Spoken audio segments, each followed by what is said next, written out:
Joining me now here on the Knicks Film School pregame show.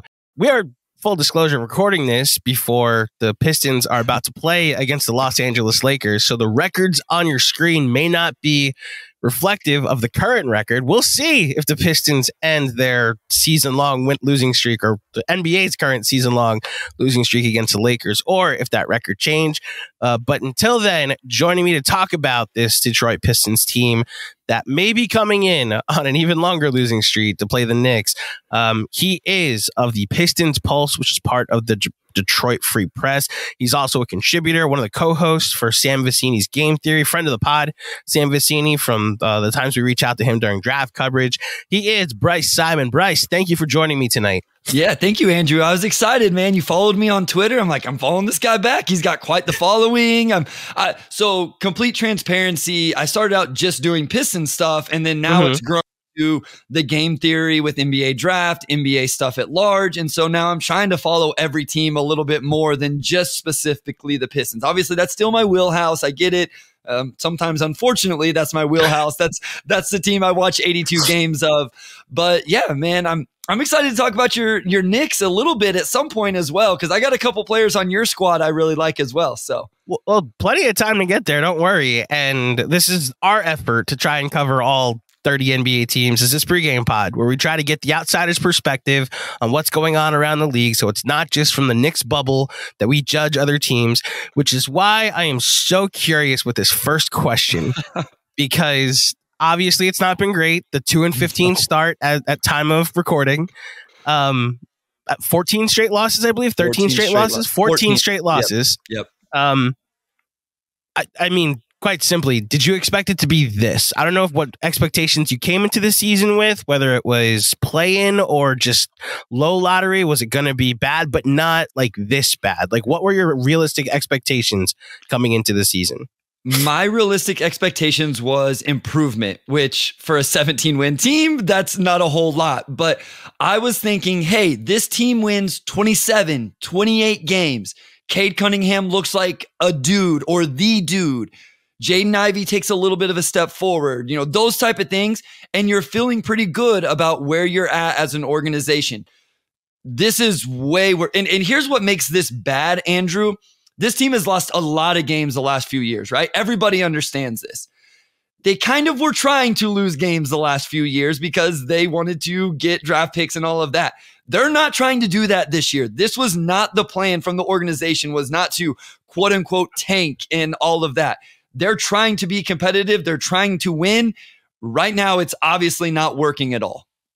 So then when you come into this season with just be better is the expectation. That's the desire for this season.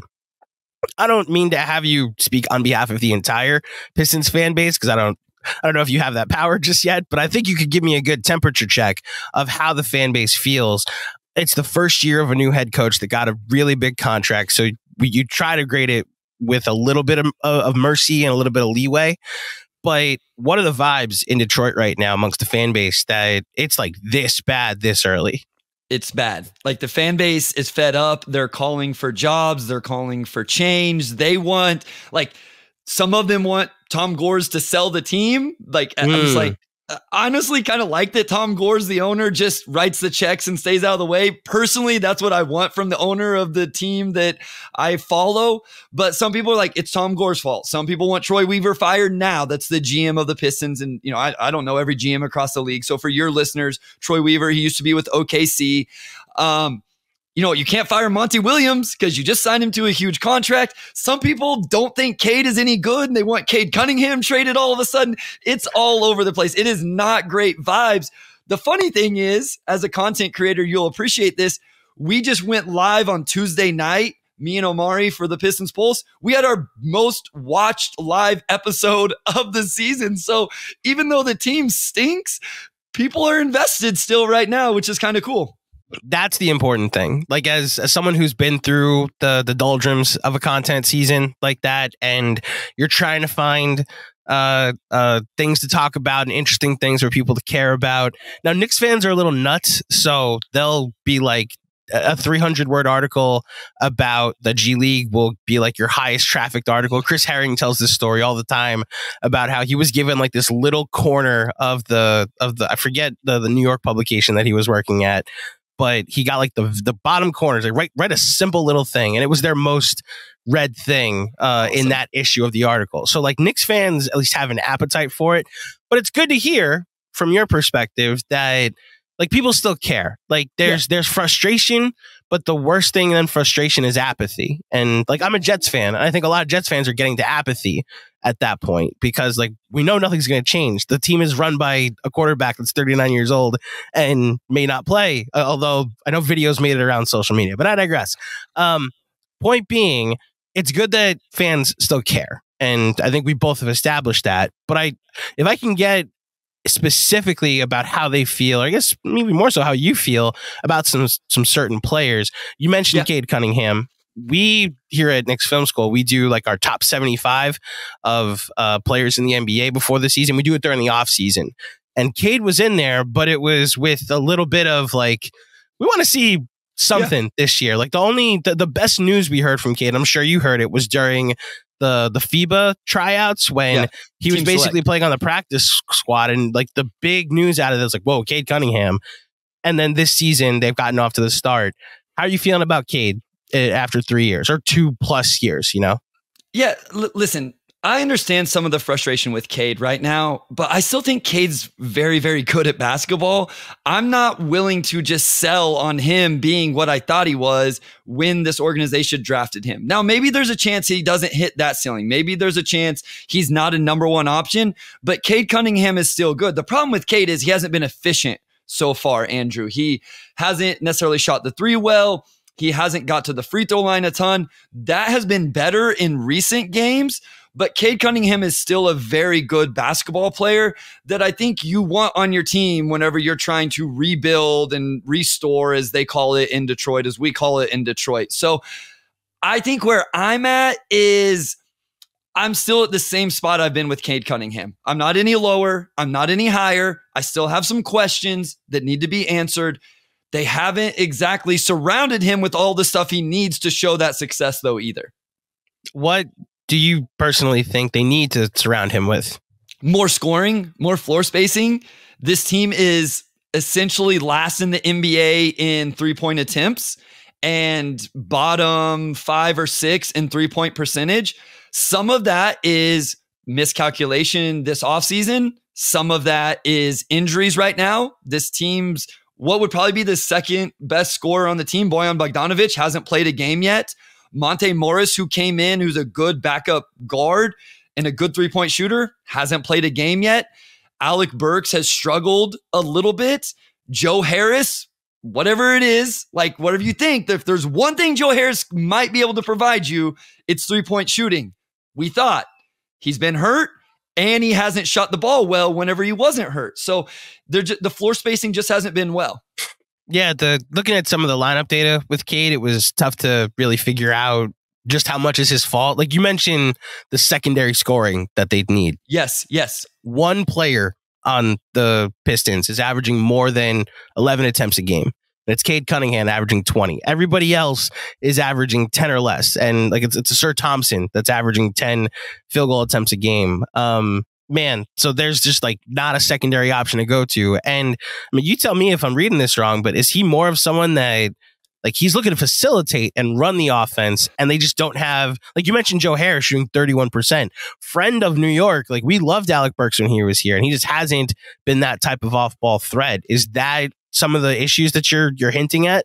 So I'm with you, Andrew. Whenever Cade was coming into the league, I thought of Cade as this all-around player, not this Luka heliocentric, just takes all the usage. I thought he's going to create. He's like a 22, 8 and 8 guy. He rebounds the ball. He gets assists. He may not average 30 a game.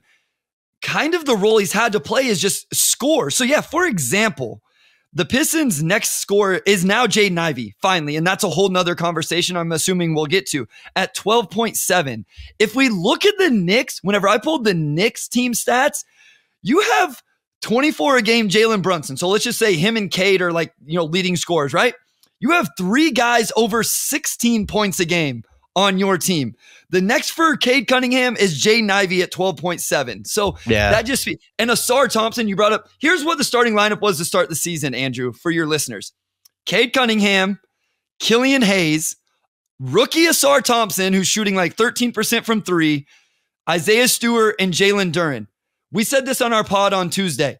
Tell me the second option on that in that starting five. Who is a third option of that starting five? There isn't a third offensive option. And that's why Cade is having to play this way. And I'm with you. I don't think he wants to. I don't think that's what his DNA is. If you look at his per quarter stats, he comes out every game and he's really good. His first quarter percentages are awesome. And by the fourth quarter, they're really bad. I flat out just think he's gassed. And his defense hasn't been great. And I think, again, it's because he's being asked to do so much offensively. So the miscalculation this summer was they needed a second bucket getter. They needed someone that could really score. Boyan's been hurt. The Ivy stuff, like I say, that we'll get into, that person just hasn't been there. So let's get into the Ivy stuff now, because Knicks fans have a complicated history with two separate guys from that draft, whether it be Jaden Ivey, who they tried to trade up for, or it be Jalen Duren, who they did draft and then traded to the Pistons. So that's right. If we could lump both of them together and just, again, the temperature check, if you want to tell me how Pistons fans feel about both of these rookies. Where's Ivy at in year two so far? Where's Duren at in year two so far? This is what's really weird is as frustrated as the fan base is with this team, there's still a lot of hope in the guys we're talking about right now. Jaden Ivey has been awesome. Andrew, he's been absolutely awesome in his minutes this year. But if you look, he's only played 23.7 minutes per game this year because Monty Williams came into this season and said, I'm going to send Jaden Ivey a message that you have to get better defensively or you're not going to start and you're not going to play those minutes. Now, is it right? Is it wrong? Is it paying off? I don't know. Like, I'm not an NBA coach. I've coached 1 year at the college level and 13 years at the high school level. Who am I to say? And we're not in the locker room. We don't know. He's back in the starting lineup now. He's finishing insanely better at the rim. He was awful at the rim. Straight up, he was awful at the rim. He got there, but was not good finishing at the rim as a rookie. He's gotten way better there. He plays way more under control. I think he looks really good. The defensive effort is there, Andrew. He just lacks a little bit of awareness and just like the fine tuning of what it takes to be at least a neutral defender in the NBA. I'm as high on Jaden Ivey as I was whenever the Pistons drafted him. Real quick follow-up before we get to Jalen Duren. So it's funny you mentioned the coaching side of this and making him earn minutes. New York Knicks have head coach Tom Thibodeau, and one of the bigger frustrations in year two of Tibbs was how long it took for him to let go of the leash a bit on what Emmanuel Quickley was earning and not earning. And there's a subset of Knicks fans that are like, he made Quickley earn what he has now as far as minutes. There's another subset that is like, if he had just done this sooner, Quickley would have developed anyway. And there's no way to tell who's right and who's wrong. Correct. Having said that, if you had to judge so far, like what Jaden Ivey will be in the future. I know it's tough to project because he's in year two of his career, but like, is it like the mild improvement have you seen? Is like, all right, we have our backcourt mate for Cade going forward? I think so. Like that's probably where, again, this is where this is tough because we're about to talk about Jalen Duren. I think they have a really good backcourt that could be very, very good. Jalen Duren is a walking double-double at the very least. And then if we get to talk about Asar Thompson, he's a premier. Let me slow my roll there. He looks to be a premier wing defender in this league when he really figures everything out. It's hard to say that about a rookie. He's been awesome. He crashes the boards, all of that. We'll talk about him, I'm sure. So yes, to answer that question, I do think those two, and I think they complement each other well because know what Jaden does, Andrew? It allows Cade to play off the ball a little bit. Jaden pressures the rim. I don't want to say at ease, but like he has this incredible first step. He gets to the rim easier than Cade Cunningham does. And so I think they just work together and Jaden plays off ball a little bit better than I think a lot of people gave him credit for. And he's much more unselfish than people gave him credit for coming out of Purdue. I thought that was a bad narrative anyway, that he was like not a good passer and selfish player. I don't feel like we've seen that at all throughout his 1 year and how many 17 games of his NBA career. So let's talk about Jalen Duren because speaking of Knicks fans again, it actually happened at a certain point this season. I don't know if it was a preseason game that it happened where he had something like 17 and 14 in a game, or if it was during the season that it happened. But Jalen Duren had a good game. And there are Knicks fans that are like, look what we could have had. And he could have been our center. And we could have built around this. And then Mitchell Robinson took a leap. And now that talk has died down a little bit. To the Knicks fan that still opines for what the Knicks could have looked like if they had kept him in the draft that year and not extended Nick or re-signed Mitchell Robinson that year. Tell Knicks fans what they're missing out on in Jalen Duren so far. I like Mitch Rob. I don't want to do this. And I do too. Maybe this is the better questions because like my evaluation, which I'm not a coach like you. I just have like over 30 years of watching the NBA. So that's where my evaluations come from. But like, I look at Jalen Duren, like best case scenario is like Mitchell Robinson with better offensive ability. Is that too low of a comp for him? No, I mean, I think that's where a lot of people go, right? Like some people say like baby Dwight Howard and so like what you're looking at right now is a dude that kills on the offensive boards because he's so darn athletic. He is a play finisher, those type of things. Defensively, there's real room to grow. I think that's the biggest thing with Jalen Duren is he doesn't value positioning enough, especially in ball screen defense. You'll see him out of position. He doesn't get where he needs to whenever the screen's being set. So he's late getting there playing with verticality. And like just conditioning / motor stuff needs to improve as well. I think what's exciting about Jalen Duren, Andrew, is what he can do with the ball in his hands is potentially being able to pass and short roll and DHO and some of those type of things. So I think there's a higher ceiling. Now, what percentage is that ceiling? I don't know. But I think there's a very high ceiling in terms of if some of these subset skills come around, he can really, really turn into more than just that type of player. With that said, I love Mitchell Robinson. And I freaking love Isaiah Hartenstein. Like Hartenstein may be one of my favorite players in the league, partly because I think he's so darn underappreciated. So I think the Knicks are fine with where they're at with their center position right now. Say it louder for the Knicks fans in the back that don't agree with you, but I agree. And I also don't think there's anything wrong with like saying Jalen Duren might have like a higher ceiling than both of these guys in the future. If you're in a win now situation like the Knicks are, they needed the present to be the priority, which is a calculation not a lot of fans make, you know? And that would be interesting, right? Like this is where I find it tough is I've only been able to evaluate these guys, even to Killian Hayes and Isaiah Stewart and all of these guys on a team that's not competitive, not necessarily trying to win games until this year, and definitely aren't playing in play-in and playoff games, right? So I love Jalen Duren. I love him for this Pistons team. It's really interesting to think is how would I feel about Jalen Duren on the New York Knicks trying to go compete and get to an Eastern Conference Finals and, defending, not Robin Lopez, Brook Lopez, good Lord. Brook Lopez, yeah. Yeah, and Joel Embiid and those type of guys in playoff settings. I don't know if he would be ready for that. People got to remember, he was the youngest player in the league last year, Andrew, in the entire league. He's actually younger than the Pistons' first-round pick this year, Asar Thompson. To say he would be ready for what you guys need, I'm not sure. With that said, the role of pick and roll, offensive rebound, play finisher isn't super taxing, but would he do it better than Mitch Rob? I don't know.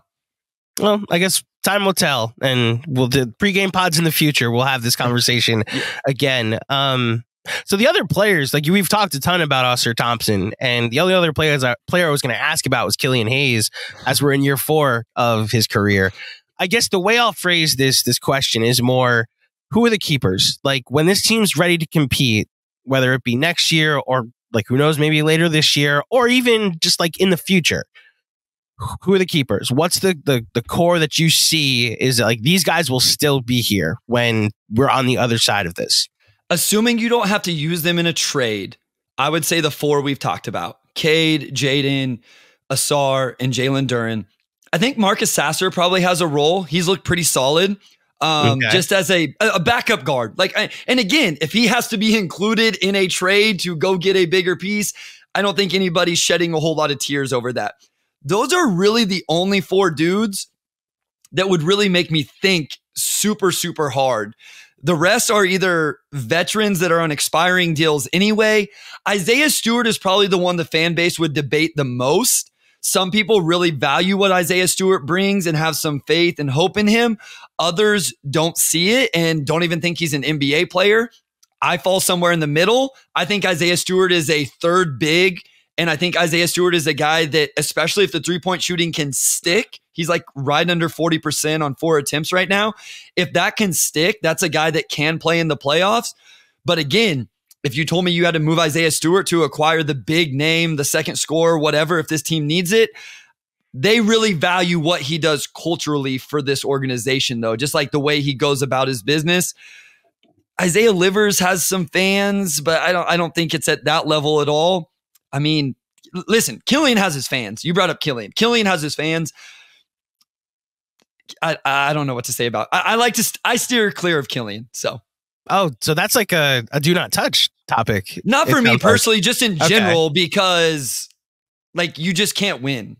He is the most polarizing player on this roster in terms of, if you say something good about him, the people that don't like him take it as their absolute life mission to tell you that he should be out of the league. And if you say something somewhat critical of him, his biggest fans make it their life mission to tell you why he has gotten a raw deal and is a good player in the league. And so I just kind of leave it alone for the most part, because it's really not worth the discussion. Brother, I have never related to someone more than hearing your thoughts and your experience in the Killian Hayes conversation, because we went through some of these of our own. Now, I'm actually going to throw the Obi Toppin hive a bone. Obi Toppin, I always said, was like on the wrong team. Like, he had to go to a team that would utilize his skill set. Sure. And we're seeing it. He's a role player on the best offense in the NBA. That's absolutely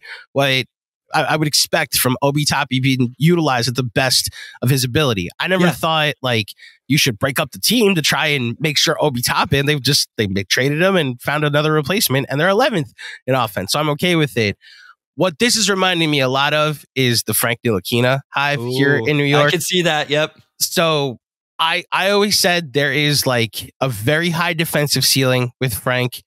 I don't know how low the ceiling is with Frank on offense. It's very low, though. And here we see it, like he's bouncing around teams in the NBA right now. And outside of two games where Luka went off twice in that series against the Suns 2 years ago, like he really hasn't found a home since leaving the Knicks. But you can't talk to anybody about him. You just say like, hey, hoping for the best. Yeah, like that's really all you can, because you can't have a rational conversation about it either way. He doesn't stink. He isn't like the best. No, he's just hoping for the best.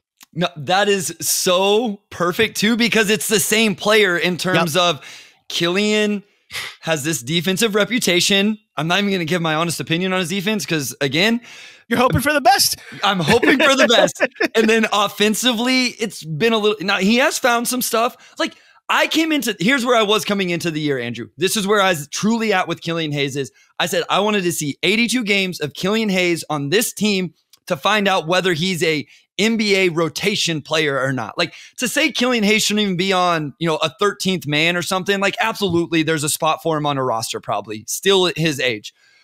Is he a guy that can be your third guard or your fourth guard? Is he a fifth guard, especially at his age?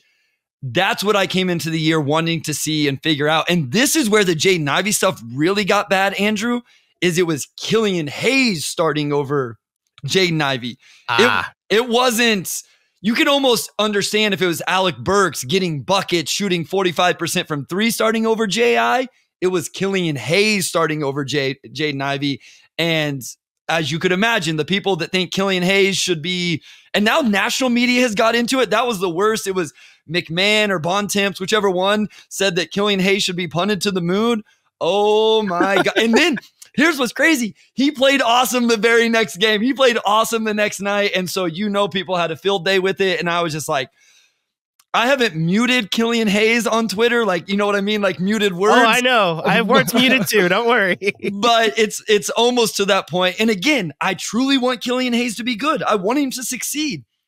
But that's where I'm at with just kind of that discussion. There are a lot of those discussions that come up, especially in a season like this. Yes, or an era like this. Because like the Knicks have this 3-year stretch.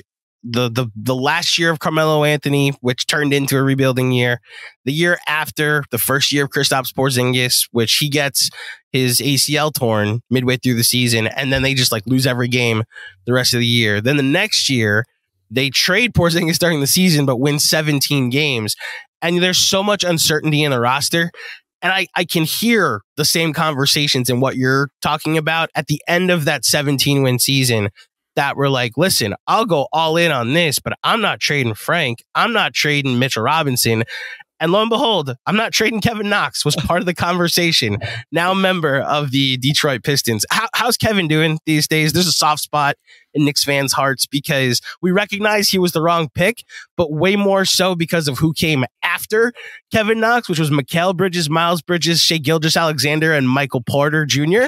So it's more of the what we could have had and less necessarily about what we got. But how's he doing these days? Listen, I like Kevin Knox. He's one of those guys that he has a jump shot that looks like it's going to go in every single time. I remember when they first got him, I was like, man, this jumper looks good. I think I went back and watched some of the games you're talking about, and I may have a bad tweet about, man, this was some of the worst like basketball I've ever had to watch back in those years. And now it's karma because I'm watching 2 and 15. Now you're watching it. Yeah. So that's what I get for tweeting something like that. Knicks fans, there you go. Karma is real. No, he helped them win a game in Denver last year. He played awesome for the Pistons last year. He ended up getting a spot after the season started because of all the injuries and all of that. He's not in the rotation, or he wasn't coming into Wednesday night when we're recording this anyway. Those things change, obviously, night to night.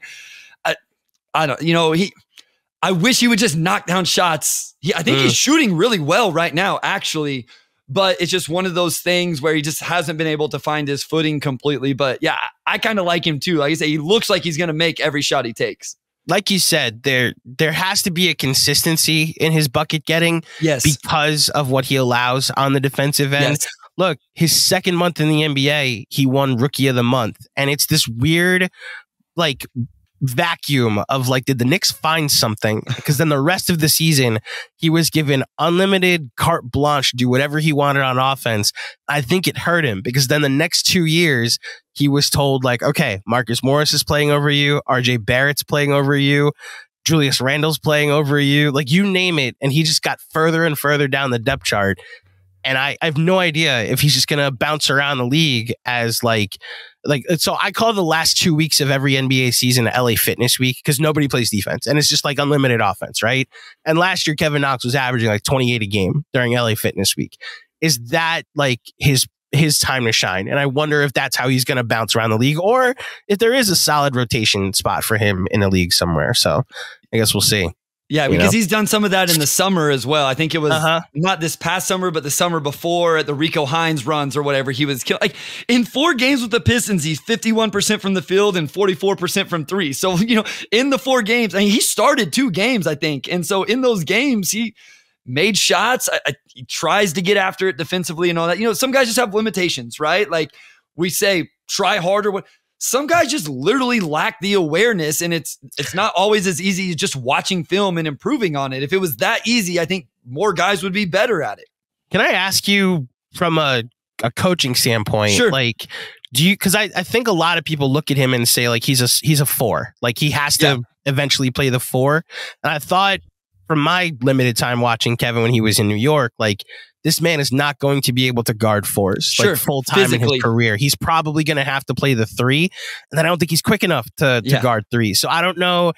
Like where would you like what do you have to put around Kevin Knox if you're going to justify putting him in a rotation? No, I think I'm with you, Andrew, because I don't think he can chase guys at the 3, chase them off screens and those things.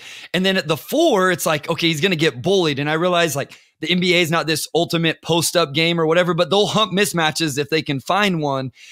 So it's like, can he be in the second unit as a smaller four and not really get exposed by team's second unit four man who probably isn't going to bully ball you type of thing. You know, can he be the 10th man in the rotation who some nights may not even play, but if a team's going zone, if you need an offensive influx, if you need some energy and the other team has the right matchups to allow it, then you put him out there, right? And so I think if he's consistently making shots and he's competing and doing some of the little things, at least playing hard, that would be his path to being a rotation player.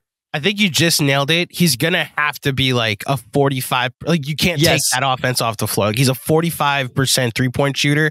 Because even if he's like 37, it's like, it's right, not good enough. Yeah, that's not enough. He has to be exceptional at shooting the three. So that he's gotten that. Ironically, it is to say this, but Duncan Robinson's actually improved defensively. He's not as much of a traffic cone. He can be sometimes a liability depending who's attacking him. But like I look at what the Heat do and they're like, okay, we need Duncan on the floor. And they did this throughout the playoffs, but we're going to hide him by surrounding him with Jimmy Butler, Bam Adebayo, and all of these smart defensive players. So that way we justify keeping him on the floor. And he's kept himself in the rotation this year. So I don't know. I wonder if this is a lengthy conversation about Kevin Knox. I'm sure you didn't expect I love it. No, I love it. I love it. It's all good. There you go. It's better than talking about Killian Hayes. So that I'm hoping for the best for Kevin Knox too. Exactly. Yeah. Sam Hauser is the perfect example of what we've been talking about, right? Like Good he's call. on the Celtics. Yeah. He shoots the lights out and he's insulated by some really good defenders around him. To that point, this Pistons team doesn't have very many of those guys. Exactly. So then it's like, okay, well now you have to put Kevin Knox on Julius Randle, right? Like if he's in your starting lineup, that's who you're putting on Julius Randle or even RJ Barrett. And now he's kind of getting cooked in those matchups, right? So I'll go a step further. Like even if you're talking backup force, like Josh Hart would get every rebound if Kevin Knox is contesting for it too. Yes. So even in a lineup like against the Knicks tomorrow night, where the Knicks will be throwing a shorter backup five out there, it's still, I think, going to be success. Man, we'll see what happens. I'm actually curious if Kevin Knox plays now after we devoted all of this time to talking about him. But listen, on behalf of Knicks fans, we wish you literally the best, Kevin Knox. If you or your dad are watching this, his dad did an interview with the host of our main show. So there's there's connections there. Exactly. Perfect. Two things before I let you get out of here. So first thing, I like to turn over the pod to my guests at a certain point and ask if they have questions from me about the Knicks, whether it's thoughts about the Knicks or whatever. So the floor is yours, Bryce. Any thoughts or questions about the New York Knicks? Am I way too high on Isaiah Hartenstein? Like I literally we love him here. We love him here. Okay, and that was my other thing was, do Knicks fans love? So I thought the game against the Heat, it was the Heat, right? The comeback game. I thought he actually made the play that shifted the momentum. He had a chase down block that turned into an IQ 3-point make. Mm-hmm. And now the comeback didn't necessarily start right there, but the momentum shifted right there. The Heat kept it even for a little while. And then the fourth quarter, I think it was, is when the complete came back. But every one of my notes from the games where I've watched the Knicks, I think I've watched like 6 or 7 full games this year of the Knicks. It's like, I love Isaiah Hartenstein. I love Isaiah Hartenstein. He makes winning plays. He does all of these things. So I'm like, am I a bad evaluator of basketball, or is this guy actually pretty good? And do Knicks fans think that he's good? So my best representation for Knicks fans of how we feel about Isaiah Hartenstein is like Mitchell Robinson is clearly taking an all defense leap this year. Sure. Yeah. And there are certain games where I'm in favor of Hartenstein closing over him. Like that's how good he's been this season. That's how good he was last year, where it was like a toss up sometimes about whether they should close with Hartenstein over Mitch. And like you're mentioning a defensive play, which like that's a Tibbs principle with the rim protection. But his passing and the ability to run your offense out of the high post so that way the rim opens up for these guys that like to drive, like IQ and RJ and Josh Hart and all these guys in the second unit. It's so amazing to watch, especially when you have like Mitch in the dunker spot 100% of the time. Now, I've actually like admired how the Knicks have brought Mitch further and further away from the rim at times. They're running these horn sets sometimes to get Jalen Brunson going downhill.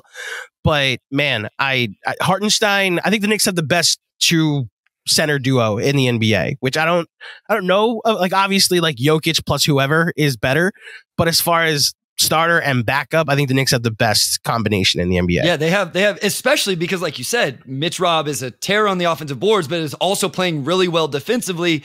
And then you have this guy coming in. All right, IQ. He's a guy that, I'll be honest, when I saw him at Summer League a couple years ago, I was like, man, I don't necessarily love the way he plays. And he's always taking these transition pull-up threes from 35 feet. But then I watched and I'm like, here's how I would say it. So I'm interested to see if you and Knicks fans would say I'm wrong. When he keeps it simple, when it's catch and shoot or catch and attack downhill, I love him. He's one of my favorite players in the game. And I think he's awesome offensively. Maybe you got to live with some of the other stuff, or am I wrong in trying to even eliminate that stuff from his game? Maybe they aren't wild attempts. Maybe they look that way to me, but maybe you guys don't see it that way. So what I'll say is, if the sample size you're using is that Summer League stretch, then like he's gotten significantly better. There's way less of that. So much less of it. And I think last year it kind of crystallized that he's just the workout videos I always take with a grain of salt when a player posts their workout videos over the summer. Yeah. He's gotten stronger. He's able to absorb contact more. And those wild attempts that he was just looking for a call early on in his first year, he's actually absorbing contact and going up strong. And, you know, some of his wilder shots in the lane or at the rim he's now finishing despite like not getting a call sometimes. And some of the 3-pointers, I think he worked on it this offseason, that if he's going to take those shots, he's at least going to have to be more consistent on it. Yeah. And look, he's shooting like 38% from 3 this year, even with some of those wilder shots. His shooting is always going to be the question. And like he was extension eligible this offseason, and the Knicks chose not to. And from all the reporting we gather, they're far apart on an extension. Like the Knicks more view him in the 4 for 80 range, like what they gave Josh Hart, and IQ saw what Devin Vassell and Jaden McDaniels got, and those are starters. And there is a subset of Knicks fans that is like, you got to pay him like a starter.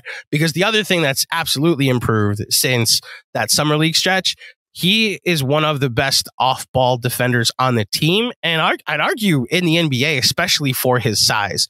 So while he's not like a pushover on the ball, his off-ball, where he is in passing lanes, where he is in coverages, it's game-changing. And so we're big fans of IQ over here, absolutely. I've come around, like truly, I've come around, and it's probably this year. Quentin Grimes was the guy with Sam on the Game Theory podcast when we did our breakout players, and we had context around that. So I don't want people to like go too crazy, but we had different subsets of what we were considering. But he was a guy we talked about. Where's the fan base with him? Because one thing I've noticed, he always takes the toughest matchup defensively, but scoring wise, 7 points a game. It's non-existent. Yeah. The percentages aren't great. And so what is the thought there? Like, is there even a thought of like, maybe we take him out of the starting lineup and insert somebody else? Or does what he do defensively, is that valuable enough? So it's funny. Last year, we couldn't wait for them to pull Evan Fournier out of the starting 5 to get Quentin Grimes in. Yep. And that starting 5 was outstanding the entire season. This year, while the starting 5 has been outstanding, like it's a +6 overall, like it's not broken. For 2 games when Quentin Grimes was hurt, they started Dante DiVincenzo. Yeah. And that lineup was immaculate. Like it was insanely good. And sometimes they just don't look for him. He'll go 4 or 5 minutes without the ball. That's the issue sometimes with the Thibodeau offense. It's very read and react. And sometimes they don't read that they need to get Quentin Grimes a shot here. Now, I do think there's been more of an emphasis on ball movement, and like there are plenty of possessions where Julius out of the post will back a guy down, and when the double comes, it's 3 passes. It's a pass out and then around to the left corner where Quentin Grimes is perfect. They did this twice on back-to-back possessions against the Hornets recently.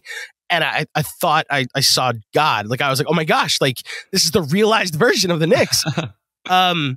He does a thankless job on defense. Yes. And then he sees his minutes and his usage just go down.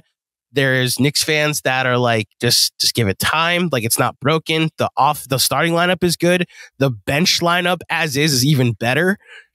And then there's Knicks fans that are like, we're better with Quickly starting. We're better with DiVincenzo starting. We're better with other options in there. And he might even get more usage with the second unit. Yeah. So look, I'm a fan of Grimes. I recognize he's in a role that it takes a lot of buy-in. But for the most part, from what I can tell, he's bought in. So I don't think there's an issue there yet. That's why I was just curious. Like I said, I obviously took note of who he was defending every single game. And there's a lot of value, right? Because then Jalen Brunson doesn't have to do that, which is nice because he takes so much offensive usage. So there's a lot of value in Grimes. And go ahead. So one other note, because this is the leap that RJ's taken this year. Yes. Last year, you almost needed Grimes on the floor to guard the best player, because if you're playing next to Jalen Brunson, like, you're probably closing with Quickly, who, as I mentioned, is not like your stopper. He's not Drew Holiday that's going to guard your other team's best player. Yeah. What we've seen recently, because Tibbs was closing last year almost consistently with one of Hartenstein or Mitch, then Randall, Josh Hart, Quickly, and Brunson. Like, that was the closing five. Like, RJ wasn't even closing games because of how bad he was last year. And this year, what RJ's done defensively and how much better he just flat out looks, we've actually seen him like the Heat game that you're talking about. Yes. It was a vote of confidence that Tibbs was like, I'm going to take Josh Hart out and trust that RJ can guard Jimmy Butler down the stretch while we're trying to mount this comeback. And it worked. Like, I agreed with the decision. Like, you know what? We need RJ's ability to create on offense over what Josh Hart brings. So, it almost wonder if, because RJ's taking a leap, if it almost hurts Grimes as a result. You can sacrifice that a little bit, or Barrett can take the matchup. Yeah, I had in my notes from that game, he had some big buckets late in the game, and then he had some impactful defensive plays late in the game as well from that Heat game. And so that really stood out to me, because I've been a little bit up and down with RJ, just like, is the efficiency there? Everything looks like he should just be this real good 3-level scorer, bucket getter. And then sometimes I watch games or look at box scores. Obviously, I box score watch as well. I'm not watching 82 Knicks games, obviously. And I'm like, dang, man, like 16 points on 17 shots. But it looks good. Like, that's RJ, though. That's RJ. It looks good. It's like, you really have to, like, you mentioned the hot button issue of Killian Hayes. Yeah. RJ approached that last season because he was objectively, by every metric and every eye test, horrific last year. Then in the playoffs, he had his best 8 games as a pro. And it was like, oh, wait a minute. Like, or 8-game stretch, I should say, as a pro. And now we thought, okay, let's see if that carries over. And for the first 6 or so games of the season, it did. He got hurt and missed a couple games with a migraine. And since he's come back, some of the shooting numbers have normalized and regressed back to the mean. The defense hasn't, though. And if he can just be that, like, a net positive on defense, that's all I need. I don't need you to be a 50% 3-point shooter, which was never going to be real, right? Even though he's, I think, at 45 right now. Like, I just need you to be a positive on offense, because then, like I just mentioned, you can play Quickly consistently with him, and that's your closing lineup. Yeah, that makes up the offense if it's not there on a given night. Bingo. We don't need to get into Julius Randle. I have a soft spot for Julius Randle because of this. So this is my Knicks connection. So I started doing the pod in December of 2020. So we're kind of coming out of COVID, or still, whatever. We went through the whole Pistons season, and towards the end of that season, I found out how to do video stuff. So I saw these other people doing video things. I'm like, I can do this. I want to do this. I got to do it for like 5 Pistons games, and then the season was over. Obviously, they're not playing in the playoffs. So I'm like, I'm going to do it for just NBA teams. The first video I ever did and posted on Twitter that really popped was a Julius Randle breakdown, kind of defending him in the Hawks series, I believe was the playoff series that year, with how loaded up the Hawks defense was. And it was like, look, guys, Julius Randle has nowhere to go against this defense. And that video got a ton of views. It obviously didn't go like general NBA, but Pistons people saw it and the success it was having. And it kind of got my first job writing, doing videos. And then that's just progressed onto everything else. And so Julius Randle, like, will always have a soft spot in my heart, because a video over him against the Hawks in the playoffs was kind of my start doing some of the other non-podcasty stuff that I do as well. So, last question before I let you get out of here. I ask every single guest that comes here the Mount Rushmore of rivals. Like, every time the schedule comes out, we as Knicks fans, we have 4 teams that we circle, or certain teams that we circle. Maybe it's more than 4, maybe it's less. that like these are the games we look forward to. The Heat game that you referenced, that you watched, that was absolutely circled on the calendar when the Celtics come into town. Or it's weird, the Brooklyn thing you'd think is a game we look forward to. It's not. They've never mattered. So like there was 3 years where they had Kevin Durant and Kyrie, and it only really mattered like 1 year when they were all together. So other than that, it's really not them ever. But I'm curious for a Pistons fan, who are the teams, the 4 teams that you circle when the calendar is issued out for the NBA? Okay, so I got to, again, I was not a Pistons fan until December of 2020. Whenever the pod started, okay, I was not a Pistons. I live in Kansas. This was not a thing. It was an opportunity that I took and ran with. And so my historical fandom is not very good, Andrew. But I think hopefully, so if there's something Pistons fans are going to get mad about, it may be my answer here. I'm going to say the Bulls, the Celtics, the Lakers, and the Pacers historically. Now, I want to give a few teams that more like here and now. I feel like people circled the Bucks because the Bucks just have beat them so many times. The Raptors, because of when Toronto plays in Detroit, they really, really travel. And there's a Cade, Scotty Barnes thing. Okay. Got it. The Rockets, because of the Cade, Jalen Green, and because the Rockets are being so good. It's like the measuring stick games, right? Mm-hmm. For a while, that was the Thunder as well. Now that's not even a thing anymore. So there's a couple of those teams, maybe even the Cavs. But I think historically, I hope I'm right here, Bulls, Celtics, Lakers, Pacers. That makes sense. The Celtics and Lakers, I was curious if they would show up. Like I was talking when we had the Celtics on, and I asked Jack Simone of how about them Celtics this question. He said like every older Celtics fan would be like, you have to include the Pistons. Like I grew up in an era where Isaiah Thomas and Bill Laimbeer and Joe Dumars and all of those bad boys were public enemy number one. And now that rivalry, even though they played each other during the Big Three Celtics year in 2008, like that's just gone. Yeah. And then obviously the Lakers rivalry, that's one that goes back pretty far. So I think you represented it pretty well from what I would think. And like you mentioned the Rockets, like they're Sue Thompson twins. That play against each other. So that was like the historical one is right, going back to the bad boys and who they were playing against and trying to beat. And then obviously going to work was the Lakers with all of that. And so I think the new ones coming now, are more of like what other teams are trying to build this out at the same time as the Pistons, and Cade being the face of the franchise right now, who are kind of his individual, like Tyrese Halliburton is another one, because you mentioned earlier Kevin Knox and the people that was drafted after him. Killian Hayes, Tyrese Halliburton was drafted after Killian Hayes. Mm-hmm. And so that is a name that really, really sticks with Detroit Pistons fans currently. Want to talk about really relating? You know who else was drafted ahead of Tyrese Halliburton and one pick after Killian Hayes? Obi Toppin. Obi Toppin. So there are a lot of Knicks fans that for a while were like, you didn't have a point guard for decades and you could have had Halliburton. Now, we love Jalen Brunson. We love Jalen Brunson. The godsend that Jalen Brunson has been for this franchise. We wouldn't trade it for anything. We do. That was like a 2-year process of getting over the fact that we could have had, like, you had Randall already. And if you had no plans to trade him, why did you take Obi? So, we'll see. I will say there is like a Knicks Pistons connection, and it's not as rivalries, but like Bernard King has a very legendary 1984 playoffs in which he took the Pistons to 5 games and averaged over 40 points a game in that 5-game series. So I know there's a lot of old head Knicks fans that are like, we have moments against the Pistons in the playoffs too, when they're listening. Bryce, you've been outstanding. We went longer than we initially planned to do this. Listen, so I appreciate you making Andrew, the time for me. That is legitimately every time I guest on any podcast. So I'm long-winded. I love to talk hoops. I looked at all the other episodes. It's like, okay, he's usually trying to keep it to 30, 35, 40. It looks like maybe.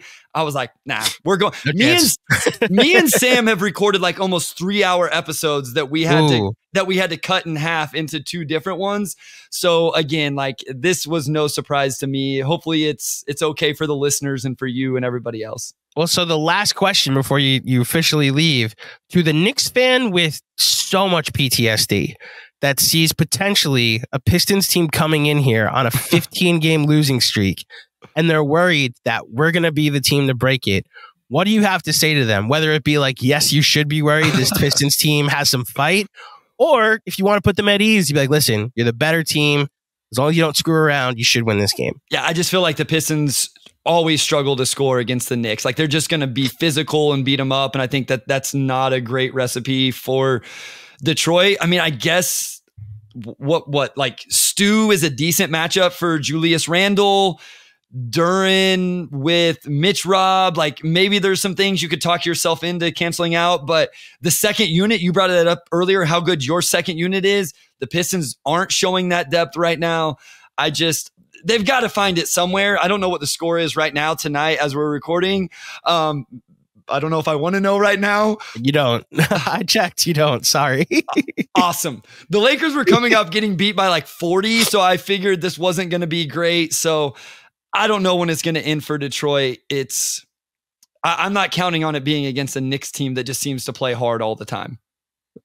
Well, we'll see what happens, whether the thoughts and fears of every Knicks fan that went through the last 2 decades of fandom are realized, or if they're able to take care of business. Bryce, thank you so much for joining me on this episode. Before you get out of here, tell the fine folks at home where they can find you and all your stuff. Yeah, so at Motor City Hoops on Twitter. Again, it's a lot of Pistons stuff, guys, but I am moving more into general NBA. I do a ton of NBA draft stuff. Not that Knicks fans need to worry about that yet, but whenever you're ready to talk about that. And Game Theory Podcast with Sam Vecini. I can't imagine any of you want to listen to the Pistons Pulse, but if you do, that's often recording live on Tuesdays, dropping on Wednesdays. Andrew, man, I had a blast. I love talking hoops with hoops people, no matter where they're from, what they're doing, who they're covering. This was amazing. If you ever need NBA draft stuff, I know you got bigger fish you can bring in, but I love to talk about that as well. So thank you for having me. Absolutely. Thank you, Bryce.